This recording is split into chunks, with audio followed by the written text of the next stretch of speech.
Halo semuanya, welcome to Anggi TV, tempat kita santai sambil membahas tentang investasi. Di video kali ini aku mau bahas tentang 3 pelajaran yang aku ambil setelah aku 5 tahun kerja di dunia sekuritas. Pelajaran pertama yang aku ambil itu adalah kesadaran bahwa ternyata sekuritas itu hidup kan dari fee ya. Dan fee itu dihasilkan dari transaksi nasabah. Jadi sekuritas itu senang kalau nasabahnya sering transaksi, aktif transaksi. Sedangkan nggak semua transaksi itu menguntungkan nasabah. Nangkap nggak? Jadi maksudnya itu kayak bertolak belakang gitu loh. Kalau nasabah itu maunya nasabah tiap hari jedat ayo transaksi semangat happy cuan gitu. Nah, sedangkan kalau nasabah itu yang dibutuhkan adalah kualitas transaksi. Jadi bukan masalah kita aktif di market yang kayak wow semua yang bergerak di market kita beli guys, analisanya bagus. Ternyata nggak begitu ya. Jadi sukses di pasar saham, mau investasi, mau trading, mau kamu pakai metodologi apa juga, itu ternyata bukan seberapa sering kamu transaksi, tapi kamu harus fokus ke kualitas transaksi kamu. Jadi intinya sih kamu jangan maksa lah, kalau emang nggak ada yang bagus nggak usah beli, intinya kan gampangnya begitu. Dan itu dari sisi nasabah. Sedangkan kalau dari sisi sekuritas itu selalu pengennya wes pokoknya tiap hari transaksi guys, biar ngasilin omset, jadi kita ada pemasukan. Nah itu kayak ya bisnis side lah gitu dari dari sekuritas, dan ternyata memang kayak begitu gitu. Jadi sekarang pinter-pinter kitanya aja sebagai nasabah untuk memfilter gitulah banyaknya informasi yang beredar di luaran. Nah aku kan kerja jadi marketing ya, jadi tiap hari kan ngadepin nasabah. Ini kayak ngeri-ngeri sedep gitu sih, dalam artian nasabah tuh pasti tiap hari ada yang nanya, mbak hari ini beli apa gitu. Sedangkan saya pribadi orangnya nggak day trading, jadi kadang ini kayak challenge juga sih gitu, kayak tantangan juga buat saya untuk untuk bisa menghandle permintaan nasabah yang seperti itu, karena nggak bisa maksain gaya trading saya juga untuk nasabah. Dan juga ini kayak saya kadang nganggapnya kayak ujian moral. Dalam artian gini, saya disangka gimana lagi, nggak, dalam artian begini, banyak sales yang kadang kayak ngomporin nasabahnya buat transaksi, dan itu nggak salah kalau emang bagus, saya nggak bilang itu salah.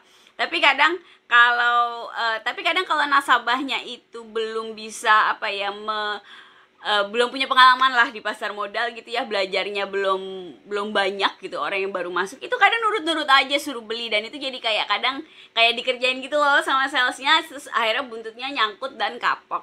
Dan itu yang sebagai profesional saya pribadi nggak mau saya lakukan, karena saya senang banget sama bursa ini. Saya nggak pengen orang kapok di bursa, saya pengen orang tuh stay tune di bursa lama, dan mereka emang senang transaksi gitu, karena memang transaksinya menguntungkan dan kekayaan mereka bertambah. Itu kayak prinsip saya pribadi sih sebagai sales. Tapi intinya sekarang kamu tahu lah bahwa kenapa orang tuh senang banget ngomporin kamu transaksi, karena memang itu yang ngasilin duit buat perusahaan. Hal kedua, pelajaran yang saya dapat setelah kerja di sekuritas selama 5 tahun itu adalah bahwa ternyata kerja di sekuritas itu tidak ekuivalen dengan jago analisa. Jadi intinya kamu jangan terkesima gitu ya, tidak semuanya itu sewah yang kelihatan di luaran. Dulu saya pikir waktu saya belum kerja di sekuritas, masih nasabah biasa, baru-baru belajar, saya mikir pasti kalau kerja di sekuritas itu kaya-kaya guys. Bayangin gak, mereka tuh ngelihat yang ada di market semuanya dan mereka tinggal beli gitu kan, terus nanti mereka untung duluan. Itu sebenarnya kayak motivasi awal saya kenapa saya pengen kerja di sekuritas, karena saya pikir begitu. Tapi ternyata banyak kok orang yang kerja di sekuritas dan hanya memperlakukan itu sebagai pekerjaan gitu, tidak senang-senang banget lah sama bidangnya gitu, dan akhirnya nggak bisa analisa saham, nggak bisa segala macam. Jadi kadang kalau dia nanya ini gimana, dia nanya lagi sama temennya, karena saya sering ditanyain teman saya dulu waktu saya kerja gitu.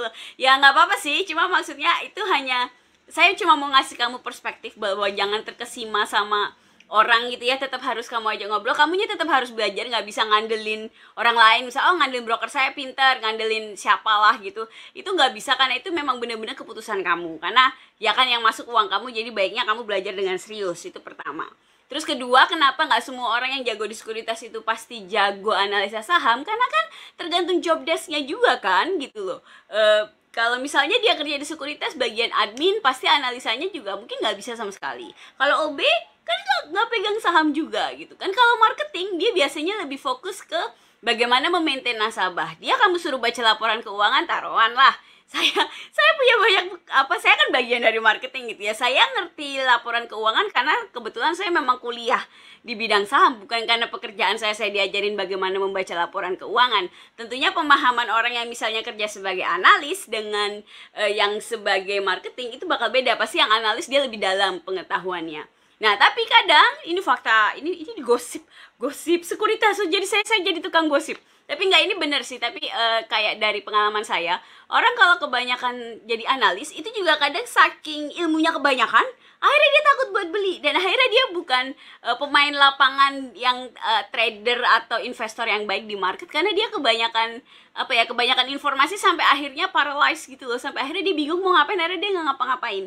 Itu yang saya lihat. Jadi yang bisa kita pelajarin di sini adalah kamu harus ngambil kayak jalan tengahnya gitu loh, antara ilmu kamu cukup banyak untuk bisa menganalisa market, tapi kamu juga praktek supaya bisa mengeksekusi apa yang kamu tahu.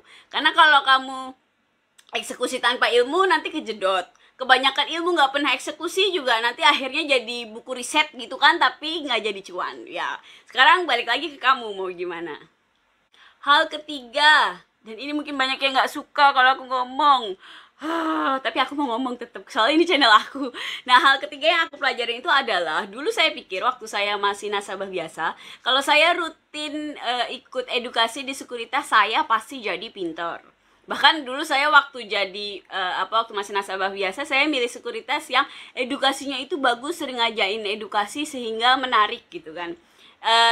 Itu ternyata setelah saya masuk, saya nggak bilang salah, tapi saya mau bilang adalah tidak sepenuhnya benar. Ini maksud saya.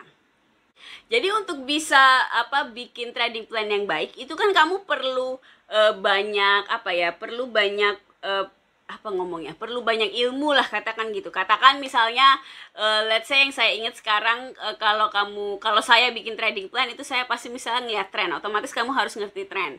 Terus harus mengerti misalnya support system, karena support and resistance. Kok support system Anggi? Jadi support and resistance. Kan kamu harus ngerti itu. Ini saya lebih ke technical analysis ya. Terus kamu harus ngerti misalnya ngelihat tren dari monthly, weekly ke daily, lalu bagaimana kamu mengartikan data-data yang ada di grafik itu. Kira-kira seperti itu. Nah, yang jadi masalah adalah pendidikan yang ada di sekuritas. Saya nggak bilang pendidikannya salah ya. Cuma kadang mereka itu kan ngasihnya kan kayak gini loh, kalau buku itu ibaratnya kamu untuk bisa lulus jadi trader yang baik, itu harus buku misalnya chapter 1 sampai chapter 10. Itu kamu harus menguasai 10 chapter itu. Sedangkan pendidikan yang ada di sekuritas itu kan biasanya kan kayak yang weekend datang 2 jam, atau mungkin sekarang trennya lewat Zoom gitu kan, 1-2 jam kita belajar. Nah, edukasi yang seperti itu yang cuma 1-2 jam itu kan let's say paling 1 chapter gitu kan. Nah, jadi gini loh, nasabah itu walaupun sering ikut edukasi di sekuritas, kadang kan topiknya tuh ngulang-ngulang aja. Udahlah, saya ini orang sekuritas, saya tahu kok. 1 tahun tuh paling kita bawain 3-5 topik kok, diputer-puter aja, itu yang datang kan beda-beda gitu loh. Jadi kalau toh kamu datang di setiap edukasi itu sebenarnya ya balik ke buku tadi, chapternya itu tuh cuma kayak chapter 1 sampai 5, 6 sampai 8-nya tuh gak ada, 6 sampai 10-nya gitu loh. Itu kadang nanti 6 sampai 10-nya nggak tahu kapan lagi. Kita bukannya holding back atau nggak mau ngajarin gitu ya, cuma kadang kita tuh kerjaannya udah banyak, jadi nggak mungkin bikin materi edukasi terus gitu loh. Jadi akhirnya materi edukasinya ya udah ada segitu, ya udah gitu loh. Jadi misalnya ada 5 topik, itu bisa kita pakai buat 5 bulan untuk banyak nasabah gitu kan. Ya nggak salah, 5 topiknya ini benar, 5 topiknya ini baik, tapi kamu sebagai individual itu proses belajarnya akan lama sekali kalau kamu nggak nyari sendiri gitu loh, maksud saya. Kalau cuma ngandelin ke sekuritas, apalagi kamu malas ke sekuritas aja, malas belajar, senengnya nanya rekomendasi doang, ya itu mah udah lupakan. Tapi kalau kamu ke sekuritas buat belajar doang, kok soalnya kamu nyari yang gratisan dan nggak mau modal gitu ya, itu sulit karena sebenarnya ya itu tadi chapternya itu nggak lengkap gitu loh. Di sekuritas kita cuma beberapa chapter dan kita rolling ibaratnya topiknya untuk banyak nasabah. Nah, sedangkan kamu sebagai individual kan kamu untuk sukses let's say butuh kayak itu chapter 1 sampai 10-nya itu kan gitu. Nah, terus nyarinya gimana dong kalau di sekuritas nggak bisa? Nah, itu ya balik lagi, kamu berpetualang ada YouTube, saya aja belajar dari YouTube. Tapi untuk saya dari saya saya cuma mau bilang saya belajar saya itu belajar sendiri loh, belajar di YouTube gitu ya, paling nanya-nanya atasan, ngobrol sama teman dan segala macam. Tapi kebanyakan yang saya cari ilmunya tuh ya self learning, belajar sendiri gitu loh. Jadi ya susah lah kalau zaman segini kamu yang ya brokernya dong, ajarin dong ini. Aduh ya Allah, pekerjaan kami tuh banyak, nasabah saya aja ada 400. Kalau semua kayak anak TK begitu gimana kerjanya gitu kan. Ya ini sih fair-fair saja dunia dunia profesionalnya seperti itu kenyataannya gitu. Jadi kalau kamu mau belajar ya kamu belajar, nanti ketika kamu ada pertanyaan baru kamu nanya gitu loh. Jadi jangan, kalau kamu mau cepat maju tuh nanyanya ke broker kamu, itu jangan kosong blong gitu loh, gak ngerti apa-apa, pokoknya besok beli apa, aduh susah. Kemarin aku nonton satu video gak ngerti 10 menit, cuma nonton 3 menit, habis itu kamu komplain videonya susah. Wah susah kalau ininya begitu gitu ya, attitude kamu begitu. Saya dulu belajar, serius loh, saya dulu belajar berjam-jam nonton satu video, bisa saya ulang 10 kali sampai saya ngerti maksudnya apa gitu kan. Saya nggak ngerti sama sekali, terus terang dulu yang kayak waktu tahun 2017 itu saya nggak ngerti sama sekali technical analysis itu gimana, makanya gimana.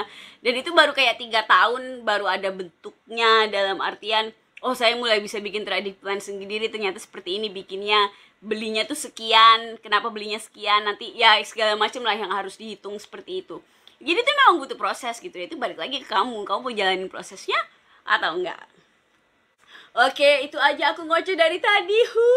Semoga yang aku sharing ini bermanfaat dan ngasih kamu perspektif lain tentang dunia sekuritas gitu ya. Dan ya, I'll see you in the next video. Oh, jangan lupa subscribe, likes biar aku didukung oleh Dewa YouTube gitu kan. Oke? Jadi, balik lagi, I'll see you in the next video. Ciao.